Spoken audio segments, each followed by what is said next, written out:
Welcome, everyone, to Tuesday Night Luke Live Online. This is session number 23, and I'm Father James DeLucio here in the Paulist Fathers Rectory Library in New York, ready, willing, and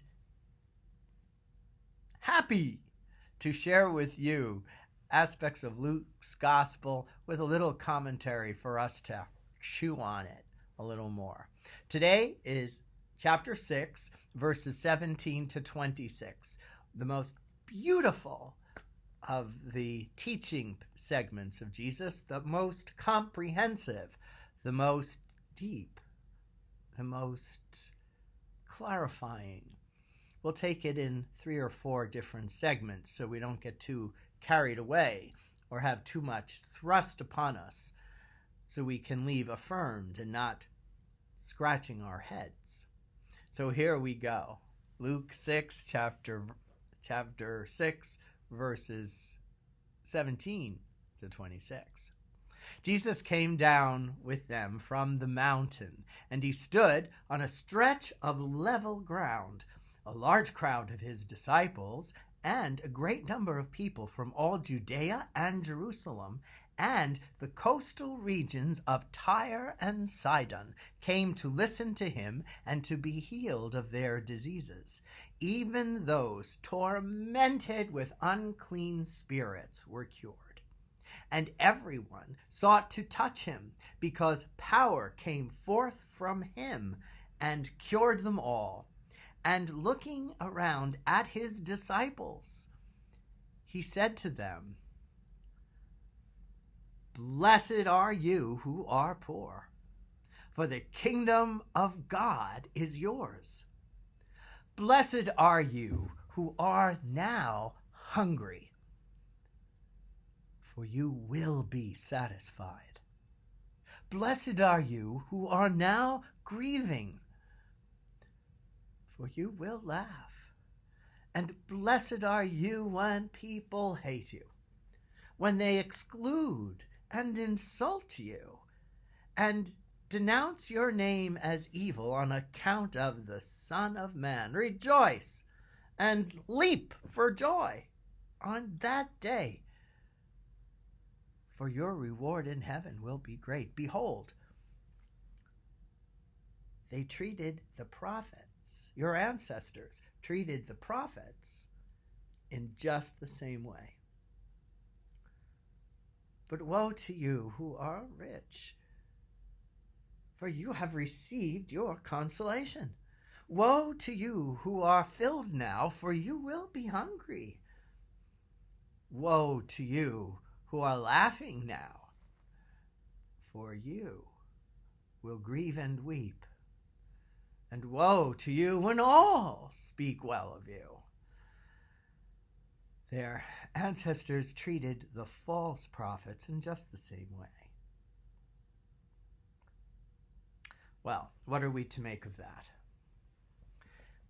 Well, think first about what are we bringing to the gospel tonight? At what place are we at? In our society, we're so often tempted to fall into, what about me? Why aren't I getting more recognition? What about me? Why aren't I invited? Why didn't I win the prize? Why isn't my work appreciated? Why is my boss so terrible? Why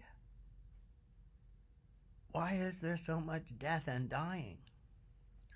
And Jesus knows that no matter what state we're in, what our environment is, rich, poor, lush, deprived, we're all on the same plane.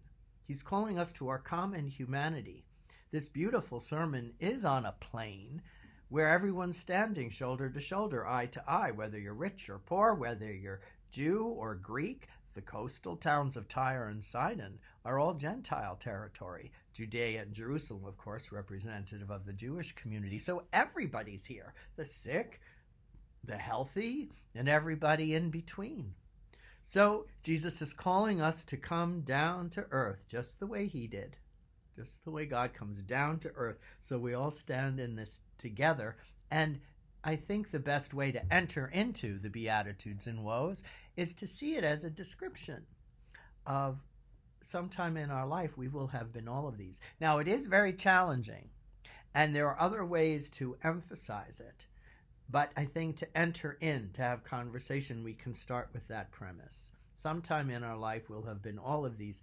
And the fact that Luke so emphasizes the incarnation, that God becomes fully human, he's saying, look, your relationship with God and others is truly impacted by your environment, is truly impacted in your way of life, your station in life. So be on guard. Blessed are you who are poor. Obviously, he's not talking about abject poverty, because there's nothing blessed in that. But to have a sense that we're always still wanting a little more, that we have to go without at times, or if not more often than not, that we're in touch with our poverty, that we don't know it all, that we don't and can't have it all, and perhaps there's a longing to have things more right and more just. But even there, he's saying it's a blessed place to be because you're drawn to your relationship with God more fully. You see one another on the same plane. To have that, to be in a state of that kind of poverty and that kind of environment has tremendous potential for growth and for action. Blessed are you who are poor, for the kingdom of God is yours. You're not afraid. You're not too proud to ask for help.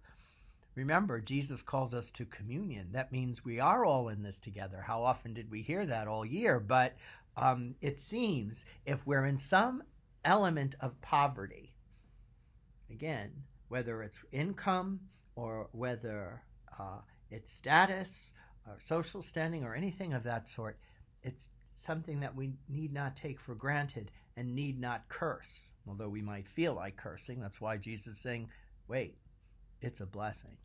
Blessed are you who are now hungry.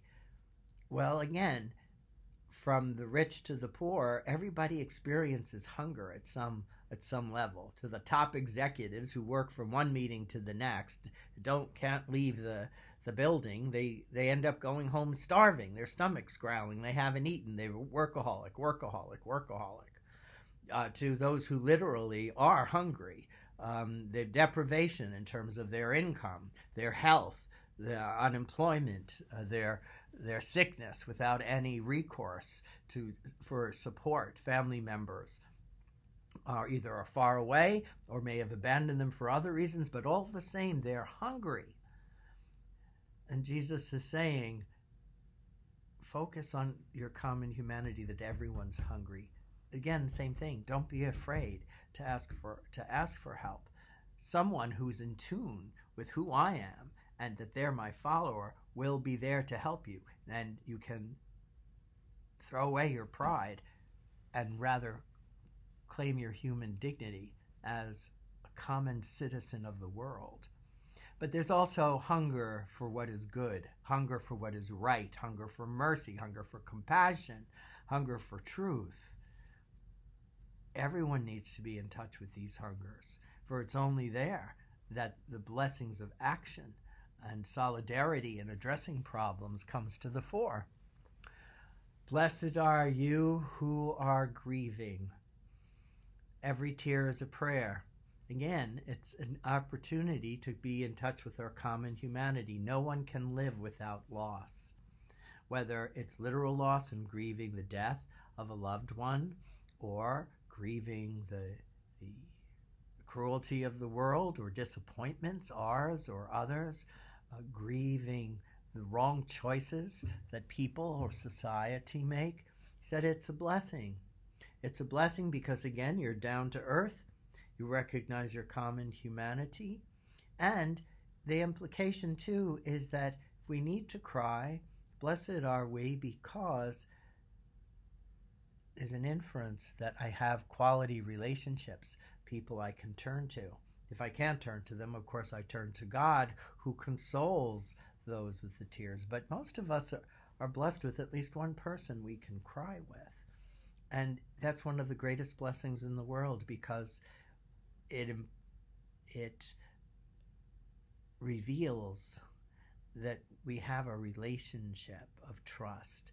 And so how much greater our joy than with those who can appreciate our sadness and we theirs. Blessed are those when people hate you, when they exclude you. Well, they excluded Jesus. He said they excluded the wonderful prophets. It's a good thing. We can't get into that everybody's got to love me or everybody hates me frame of mind, because it goes nowhere. We have to reconsider, what is it why people are thwarting me? Is it something that is a problem with me, or is it a truth that people don't want to hear? Woe to you who are rich, you have received your consolation, meaning when you're so comfortable, you tend to fall into the myth of the self-made man or the self-made woman. There's really no such thing. Everyone is born into certain circumstances with certain advantages and disadvantages, obviously some more than others on both sides of the spectrum. Jesus has taken knowledge of that. Who are you indebted to for your success, for your wealth, for your prestige? Again, try to come down to earth. But woe to you if you don't. Woe to you, because when we do have great wealth or power or prestige, we tend to forget that all is a gift from God and that we're on this earth to be in solidarity with all. So we've got that.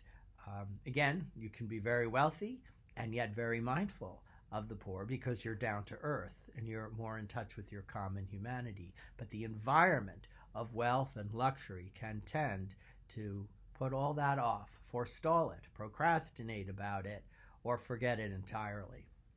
Blessed, woe to you who are now filled, you will be hungry.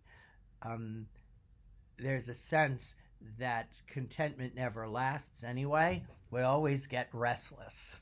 So if we're satiated with food, woe to you, because you're going to be hungry for the proper diet, or you're going to be hungry to take care of your body, or you're going to be hungry for a sense of balance in your life.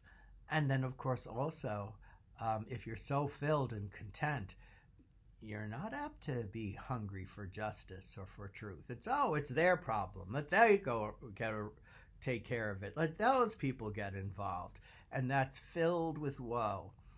For then we could build into a lifetime of regrets. Why didn't I do something? Why couldn't I have done something? Whoa. Woe to you who are laughing now. You will grieve and weep. The compulsion to always have to be happy. No one's always happy. No one can always be happy. This is not the same as the joy of the gospel, which is a humble, down-to-earth contentment to forbear whatever comes because God is with us and we have relationships of quality to sustain us to get through the problems. But if we always have to be happy, it's a compulsion. It's another kind of addiction. What's wrong with me? I'm not happy. How come I'm not? How come I'm sad? You're not allowing yourself a sad day. That's why, again, blessed are those who grieve. They're more realistic. And so we don't confuse happiness with that peaceful joy that undergirds even sadness and grieving in the world. And lastly, woe to you when all think well of you. Again, that fantasy I think we all have in some way. We want to be celebrities. We want to be the one everyone looks at when they come into the room. We want to be popular, like that song from Wicked that's so much fun and so nonsensical. And it's fun partly because it's ridiculous to always have to be popular and to name that as one's highest goal. All those young women who are so enamored of that show, which has interesting counterpoints to popular. We hope that they pick up on those as well while they're having the fun of being popular, and we have our own fantasies about that. Don't we all? But Jesus is saying if that really is your state, that you have to be liked by everyone, woe to you, because it's not realistic. And also, we need to get humble, because while we're wanting everyone to like us, we don't like everybody ourselves because of all the judgments going around and the discriminations, etc., that in some ways we're educated. Who are the best people? Who's the right people? Rather than who's just people, and who are they? What are they struggling with? There's no need to condescend. There's a better point to descend to the common plane, to our common humanity. So those are just some of my thoughts. You can certainly type in yours. There's a lot more on the woes and the Beatitudes. So we'll let you figure it out before we go to the next part of the Sermon on the Plain. Thank you so much for joining me.